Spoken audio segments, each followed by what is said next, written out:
is 7 National News, and in our top story, UAE Vice President, Prime Minister and the ruler of Dubai, His Highness Sheikh Mohammed bin Rashid Al Maktoum, visited Pakistan's President Asif Ali Zardani on Wednesday, who is currently being hospitalised.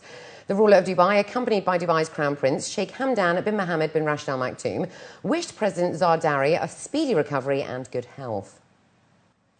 The Gulf Interior Ministers have agreed to set up a GCC police force dedicated to tackle terrorism after a meeting in Abu Dhabi. According to a local paper, the ministers stated that police chiefs in each of the GCC countries will study the proposal and discuss it at the next Ministry of Interior's Undersecretaries meeting.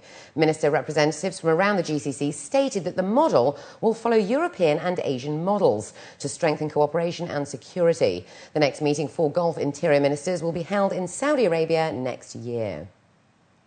A rise in autism has triggered healthcare professionals to take action and together address and raise awareness on the disease by means of ongoing communication and support among industry experts, parents and families. The Child Early Intervention Medical Centre, in collaboration with Dubai Healthcare City and other institutions, launched the Autism Around the World conference today, accommodating over 800 delegates from the MENA region this year. Topics addressed were education within mainstream schools, behaviour modification, diet and feeding, as well as a full range of lifespan issues facing those affected by autism today. In Dubai Healthcare City, we have realized very early on the importance of having centers like the Early Child Intervention Center, and we have other centers that do similar things, offer similar services. And the emphasis really is to provide support for these children and teach them techniques so that we can mainstream them in education, and they can be contributing members of society. And the conferences like this are very, very important because they raise awareness. I think awareness is a huge factor. And in terms of having these conferences, we will need a lot of support from media, from organizations that operate here, that disabilities that these children have is manageable. They can be contributing members of society.